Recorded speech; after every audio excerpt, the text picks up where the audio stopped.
Bismillahirrahmanirrahim. Assalamualaikum warahmatullahi wabarakatuh. Yang kami hormati Bapak Usman Siswanto selaku Dekan Fakultas Pertanian Universitas Tidar, Bu Laura selaku Koordinator Prodi Peternakan Fakultas Pertanian Universitas Tidar, dan narasumber Bapak Widitya dan Bu Endah dari BPTU Baturaden. Terima kasih atas undangan kepada kami selaku UMKM. Ini adalah satu kehormatan bagi kami untuk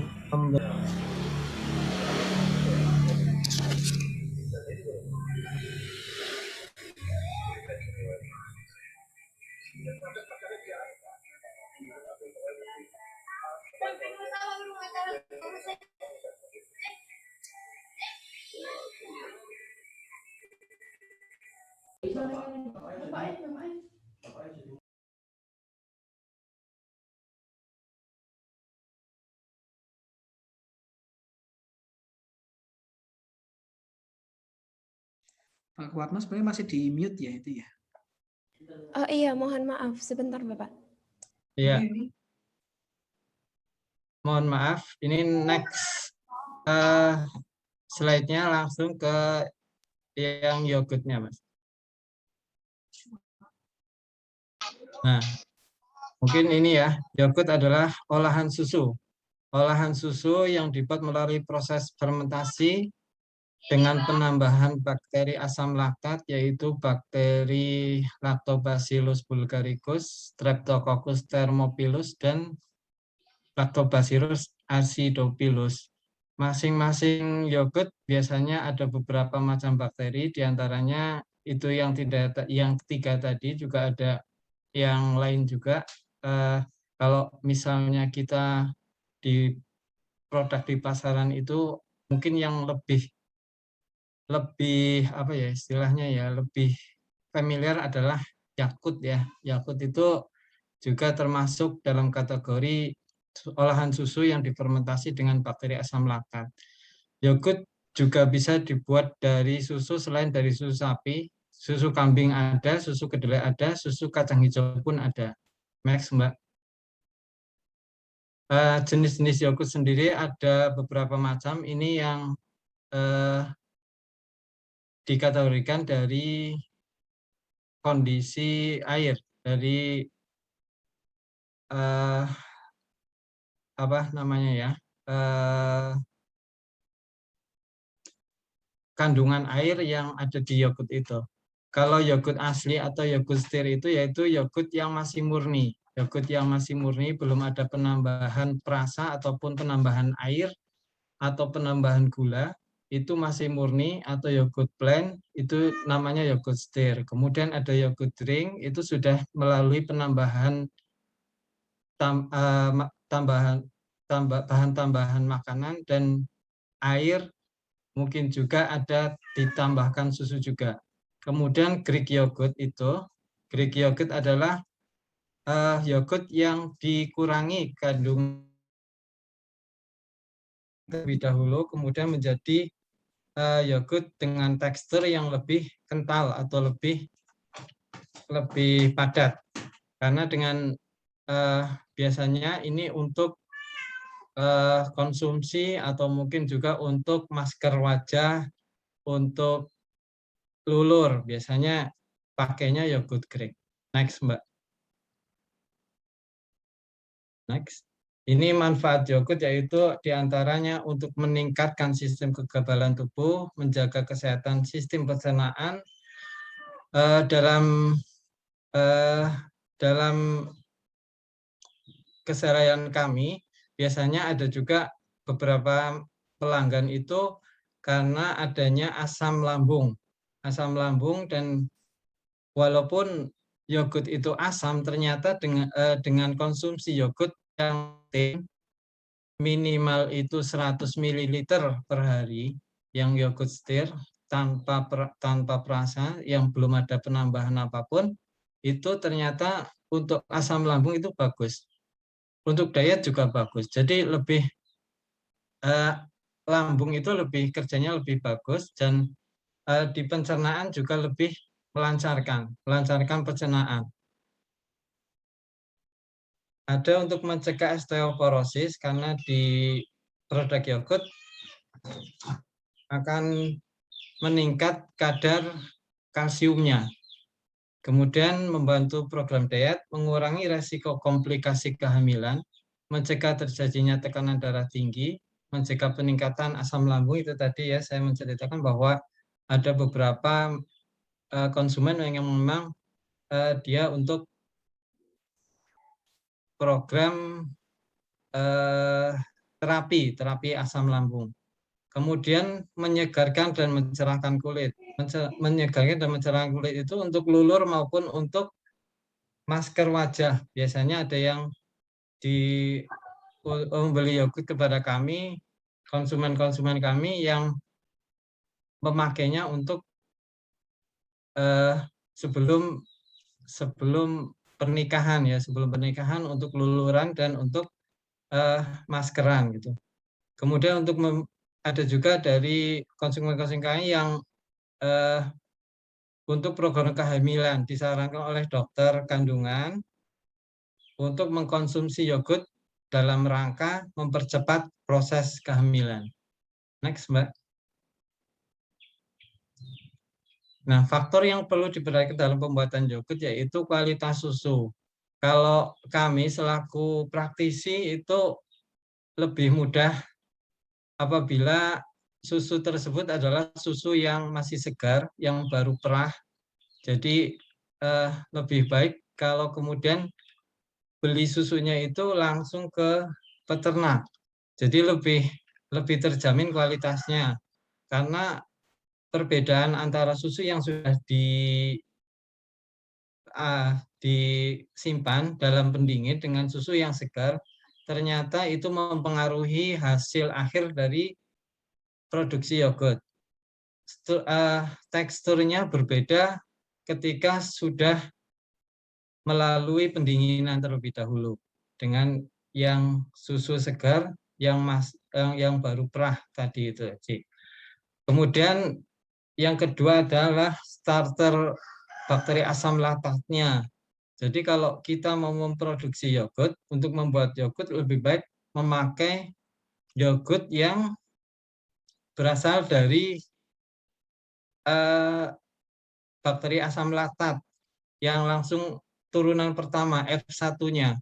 Jadi kalau kemudian kita membuat yogurt hanya berasal dari yogurt plain yang ada di pasaran, biasanya itu sudah ada campuran-campuran yang lain sehingga bakteri asam laktatnya berkurang banyak. Kemudian yang ketiga adalah waktu pemanasan susu. Jadi waktu perebusan ataupun pada saat pasteurisasi itu memakai api kecil kemudian diaduk hingga sampai suhu 80 sampai 90 derajat Celcius. Itu berbeda hasil akhirnya nanti ketika jadi yogurt dengan ketika suhu pemanasan itu berada di bawah 80 itu dengan yang di atas 80 nanti terjadi perbedaan tekstur yogurtnya di akhir itu berbeda. Nah, kemudian pada saat inokulasi atau pemberian starter yogurt juga suhu harus diperhatikan. Lebih baik antara 40 sampai 45 derajat Celcius. Kemudian suhu inkubasi. Suhu inkubasi ini adalah kita memakai inkubator. Kalau misalnya baru skala rumah tangga itu bisa memakai styrofoam box yang murah, atau mungkin kalau yang lebih mahal lagi pakainya cooler box yang besar ataupun tergantung produksinya mau seberapa. Kemudian waktu inkubasi minimal itu 6 jam sampai 8 jam. Dan yang paling penting yaitu sterilisasi alat, sterilisasi dari tempat atau wadah yang kita gunakan untuk inkubasi yogurt.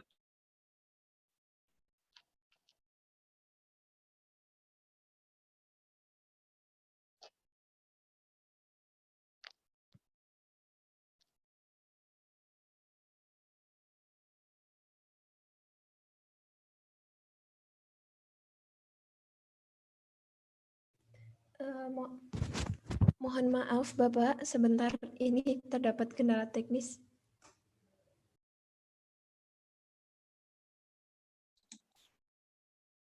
Tadi sampai mana ya, Mbak? Ini sterilisasi alat ya. Sterilisasi Bapak. alat. Ya, sterilisasi alat itu harus benar-benar diperhatikan. Jadi apabila sterilisasi alat atau wadahnya itu kurang steril, biasanya ada yeast atau kapang yang ikut di dalamnya. Jadi nantinya yogurtnya akan rusak pada saat 3 hari atau mungkin 4 hari setelah masa panen. Biasanya tercium bau seperti bau tape. Itu artinya yogurt tersebut sudah terkontaminasi dengan yeast. Jadi nantinya akan rusak ketika dikemas di botol, botolnya akan menggembung dan mengeluarkan gas. Next, Mbak. Nah, ini alatnya sebenarnya kalau dalam skala rumah tangga itu mudah sekali ya. Ada panci, kemudian kompor gas, tabung gas, pengaduk. Pengaduk bisa pakai yang kayu atau yang plastik, itu lebih baik. Kemudian kontainer box dan inkubator seperti itu tadi bisa dipakai dengan menggunakan styrofoam box atau mungkin cooler box kalau punya ya. Kemudian untuk bahan tambahan sebenarnya termometer dan gelas ukur itu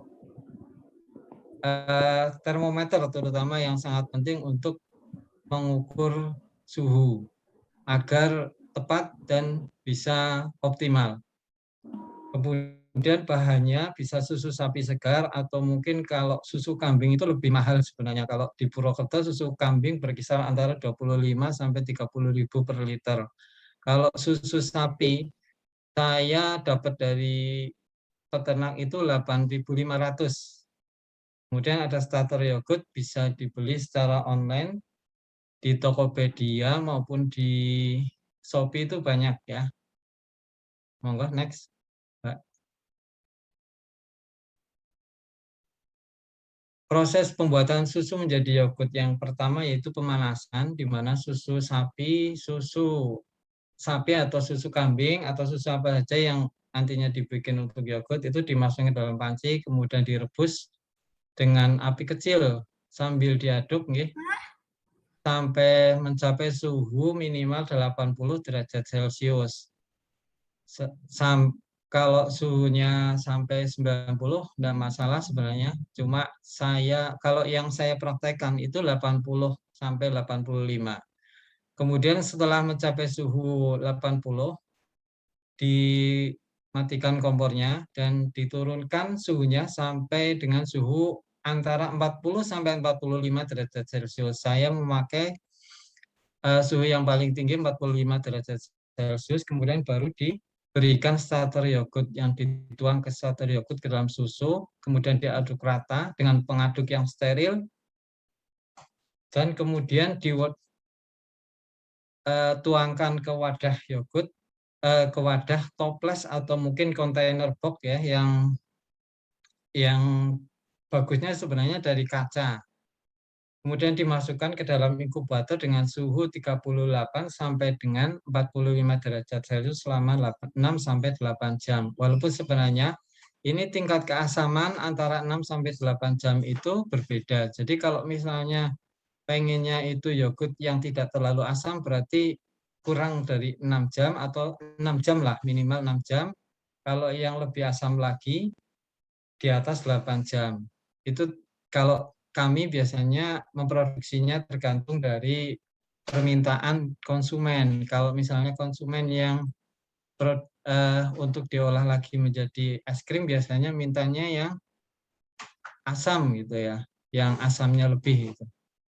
Kemudian pemanenan setelah 6 sampai 8 jam masa inkubasi itu akan susu tersebut itu mengental dan aromanya itu aroma khas yogurt. Aromanya seger dan agak berbau asam sedikit lah. Tapi asamnya asam segar. Kemudian yogurt bisa langsung dikonsumsi atau diolah lebih lanjut. Next, Mbak. Kelebihan yogurt dibandingkan dengan kalau ini dengan susu ya, untuk kandungan gizinya, mineral dan vitamin itu meningkat. Kemudian yogurt juga bisa diminum oleh mereka yang intoleransi laktosa, yang mempunyai laktosa intoleran itu bisa meminum yogurt. Kemudian nilai ekonomis yang lebih tinggi daripada susu sapi yang ya yang jelas nilai ekonomisnya lebih tinggi. Kemudian kekurangan yogurt banyak yang tidak suka dengan rasa asamnya, tapi ini bisa juga diantisipasi solusinya dengan pemberian gula atau madu, atau mungkin kita bisa memakai buah-buahan yang manis terutama. Jadi rasa asamnya bisa berkurang. Kemudian penyimpanannya ekstra harus dalam suhu rendah sehingga kita harus menyediakan kulkas atau mungkin freezer. Kalau di dalam kulkas itu yogurt hanya bertahan sampai 7 hari dan di dalam freezer itu kalau kemudian sampai beku bisa sampai 6 bulan. Next, Mbak. Terima. Sudah selesai ya? Oh ya. Mungkin itu dari saya, dari kami UMKM Yogurt Sehati. Mohon maaf apabila presentasi kami belepotan ya, karena kami hanya praktisi, bukan pengajar dan bukan seperti yang tadi itu Pak Widitya dan Bu Endah yang bagus ya presentasinya. Terima kasih pada panitia atas kesempatan yang diberikan kepada kami. Wassalamualaikum warahmatullahi wabarakatuh.